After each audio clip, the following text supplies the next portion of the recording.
उपवासाचे दिवस आणि मुलांनी आईकडे भलत्याच खाण्याची मागणी केली. मुलांची मागणी ऐकून तिचा संताप झाला.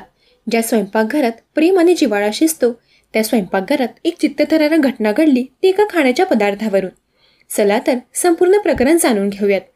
पालघर तालुक्यातील धनसार काशीपाडा येथील एका साध्या साडीतील खोलीत ती संध्याकाळ एरवीच्या नवरात्रीच्या दिवसांसारखीच होती. पल्लवी घोंबडे, वय 40 वर्ष. हिचे 9 वेळाचे उपास सुरू होते. पल्लवी मूळची भाईंदरची. पती गणेश घोंबडेपासून 5 महिन्यांपूर्वी वेगळे होऊन आपल्या बहिणीकडे आश्रयाला आली होती. ती एका कंपनीत नोकरी करून आपला आणि 7 वर्षांचा मुलगा चिन्मय तसेच मोठ्या मुलीचा उदरनिर्वाह करत होती. घरात दररोज एक अव्यक्त तणाव असायचा. पल्लवी आणि तिचा पती गणेश यांच्यात वैचारिक मतभेद आणि वाद असायचे, ज्यामुळे हे विभक्त होणे झाले होते. चिन्मय आणि त्याची बहीण दोघांनीही त्यांच्या लहान वयात आई वडिलांच्या भांडणाचे आणि क्वचित होणाऱ्या मारहाणीचे बळी होण्याची सवय करून घेतली होती. संध्याकाळ हळूच रात्रीत मिसळू लागली. उपवासामुळे पल्लवी आधीच थकलेली आणि चिडचिडी झाली होती. दिवसभराच्या कामामुळे शरीराला आलेला थकवा आणि उपवासाची भूक यामुळे तिची सहनशक्ती अगदी पातळ झाली होती. ती स्वयंपाकघरात रात्रीचे साधे भोजन तयार करत असताना तिच्या डोक्यात विचारचक्र सुरू होते.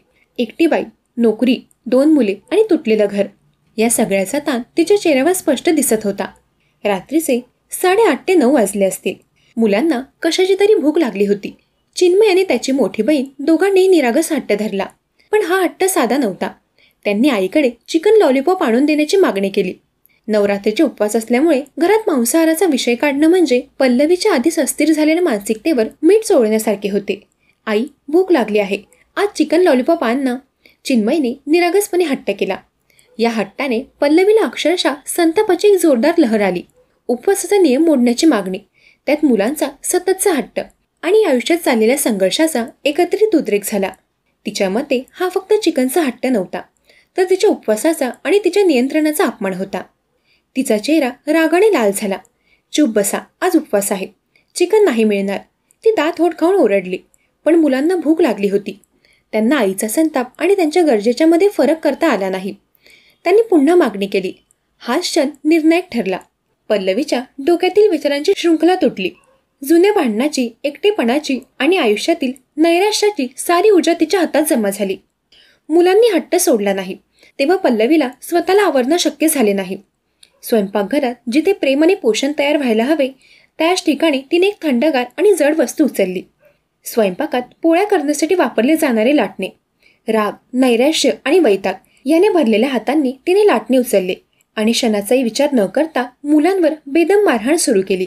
तिला नेमके काय करायचे आहे किंवा काय होत आहे याचं भान नव्हतं. ती केवळ तिचा सगळा संताप आणि ताण मुलांवर हिंसकपणे व्यक्त करत होती. मुले भीतीने किंचाळू लागली, पण त्यांचा आवाज त्या बंद खोलीत दबून गेला. लाटण्याचा मार त्यांच्या शरीरावर, पाठीवर आणि डोक्यावर बसत होता. ही मारहाण काही मिनिटांची नव्हती, तर ती तिच्या नियंत्रणाबाहेरची एक क्रूर आणि निर्दयी कृती होती. मारहाणीच्या तांडवात 7 वर्षीय चिन्मयच्या डोक्याला गंभीर दुखापत झाली. लाटण्याचा तो जोरदार आघात चिन्मय सहन करू शकला नाही. त्याची किंकाळी थबकली आणि त्याचे निष्प्राण शरीर जमिनीवर कोसळले. त्याची मोठी बहीण गंभीर जखमी झाली, पण बेशुद्ध होऊन पडल्यामुळे ती वाचली. पल्लवीलाही क्षणभरही कशाचे भान राहिले नाही.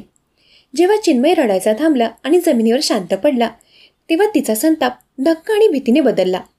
पल्लवीच्या बहिणीला काहीतरी गंभीर घडल्याची शंका आली. खोलीतील असह्य शांतता आणि मग अचानक झालेली गडबड यामुळे तिने दरवाजा ठोठावला. आत घडलेला भयावह प्रकार पाहून तिला धक्काच बसला. चिन्मय जमिनीवर निपचित पडला होता आणि त्याची बहीण वेदनेने विवळत होती. ही घटना उघडकीस येताच परिसरात एकच हळहळ आणि संतापाचे वातावरण निर्माण झाले. स्थानिक लोकांनी तात्काळ पालघर पोलिसांना माहिती दिली. माहिती मिळताच पोलीस पथक धनसार काशीपाडा येथे तातडीने पोहोचले. पोलिसांनी घटनास्थळी धाव घेतली तेव्हा त्यांना चिन्मय जागीच मृत झाल्याचे आढळले. मोठ्या मुलीला उपचारासाठी तात्काळ रुग्णालयात दाखल करण्यात आले. मृत आणि जखमी मुलांचे शरीर वारंवार झालेल्या मारहाणीच्या खुणांनी भरलेले होते, ज्यामुळे ही केवळ एक दिवसाची घटना नसून मुलांना सातत्याने मारहाण होत असल्याची माहिती समोर आली. पोलिसांनी पल्लवी घोंबडे हिला तात्काळ ताब्यात घेतले आणि अटक केली. आईच्या हातून घडलेल्या या निर्दयी कृत्यामुळे संपूर्ण समाजात दुःखाचे आणि संतापाचे वातावरण निर्माण झाले. पोलिसांनी पल्लवीला अटक केली आणि तपास सुरू केला. नवरात्रीच्या उपवासात चिकन लॉलीपॉपच्या मागणीमुळे झालेला हा संताप स्पष्ट दिसत होता. पण पोलिसांना शंका होती, की केवळ इतक्या क्षुल्लक कारणावरून एका आईने आपल्या मुलाची हत्या करावी हे शक्य नाही. तपासादरम्यान पल्लवीच्या नातेवाईकांनी आणि पती गणेशने दिलेल्या माहितीनुसार पल्लवीचा स्वभाव अत्यंत तापट होता आणि मुलांच्या हट्टापायी तिला अनेकदा संतापानावर व्हायचा हे समोर आले होते. तसेच मुलं हट्ट केल्यास आईवडील दोघेही त्यांना मारहाण करायचे ही माहिती देखील पोलिसांच्या हाती लागली. तो रहस्यमय बारकावा हाच होता. पोलिसांनी जेव्हा चिन्मयच्या शरीराची पाहणी केली तेव्हा त्यांना लक्षात आले की डोक्याला बसलेला मार जीव घेणा असला तरी त्याच्या अंगावर जुन्या आणि नवीन मारहाणीचे अनेक खुन्या होता, ज्यातून हे स्पष्ट होतं की ही मारहाण फक्त चिकन लॉलीपॉपच्या मागणीमुळे झालेली नव्हती. घटनेच्या दिवशी पल्लवीच्या डोक्यातील ताण आणि नैराश्य शिंगेला पोचले होते. उपवासाच्या थकव्यामुळे तिची मानसिक अस्थिरता वाढली होती. मुलांना वारंवार मारहाण करण्याची सवय आणि त्या दिवशी झालेला क्षुल्लक हट्ट या दोन गोष्टींचा स्फोट झाला. पोलिसांनी निष्कर्ष काढला की चिकन लॉलीपॉप ही फक्त अंतिम ट्रिगर होती. खरी समस्या पल्लवीच्या मानसिक ताणातून आणि कुटुंबातील हिंसक वातावरणातून निर्माण झाली होती. हत्येचं कारण एका रात्रीचा संताप नसून सातत्याने होणारा मानसिक संघर्ष होता, ज्याचा क्रूर बळी चिन्मय ठरला. सध्या पालघर पोलीस या प्रकरणी पुढील तपास करत आहेत आणि पल्लवी पोलीस कोठडीत आहे. एका आईच्या हातून घडलेल्या या निर्दयी कृत्यामुळे न्यायव्यवस्थेसमोर अनेक प्रश्न उभे राहिले आहेत. पल्लवी घुमडे ही पतीपासून विभक्त झालेली, नोकरी करणारी आणि 2 मुलांना एकटी सांभाळणारी महिला होती. तिच्यावर आर्थिक, भावनिक आणि सामाजिक ताण प्रचंड होता. नवरात्रीच्या उपवासाचा शारीरिक थकवा आणि मुलांच्या हट्टाचा ट्रिगर या तणावाचा स्फोट घडवणारे निमित्त ठरले. संतापाचे रूपांतर हिंसेत बदललं. जेव्हा व्यक्ती दीर्घकाळात ताणात असते आणि तिला भावनिक आधार मिळत नाही तेव्हा संताप आणि नैराश्य हाताबाहेर जाऊन क्रूर हिंसेत रूपांतरित होते. पल्लवीचे कृत्य हे तिच्या नियंत्रणाबाहेर गेलेल्या मानसिक स्थितीचे प्रतीक आहे. घटनेतून समोर आले की मुले हट्ट केल्यावर आई वडील दोघेही त्यांना मारहाण करायचे. मुलांच्या अंगावर वारंवार मारहाणीच्या खुणा आढळल्या. याचा अर्थ चिन्मय आणि त्याच्या बहिणीसाठी मारहाण ही नवीन गोष्ट नव्हती, तर ती त्यांच्या घरातील दैनंदिन हिंसक वातावरणाचा भाग होती. आई वडिलांकडून होणारी मारहाण ही एक वाईट सवय आणि पालकत्वाची चुकीची पद्धत ठरते. क्षुल्लक कारणावरून लाटणे उचलण्याची कृती या हिंसक सवयीची चरमसीमा होती. पती पत्नीमधील वैचारिक मतभेदामुळे पल्लवी वेगळी राहत होती.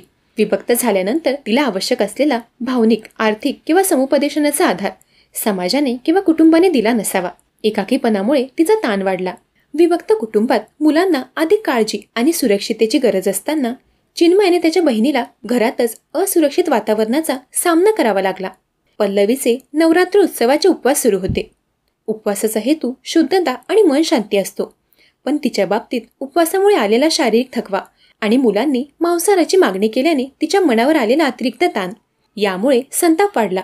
धर्माचे कर्मकांड व्यक्तीला शांतता देण्याऐवजी तिच्या ताणाची तीव्रता वाढवू शकते. हा विरोधाभास या घटनेतून दिसतो.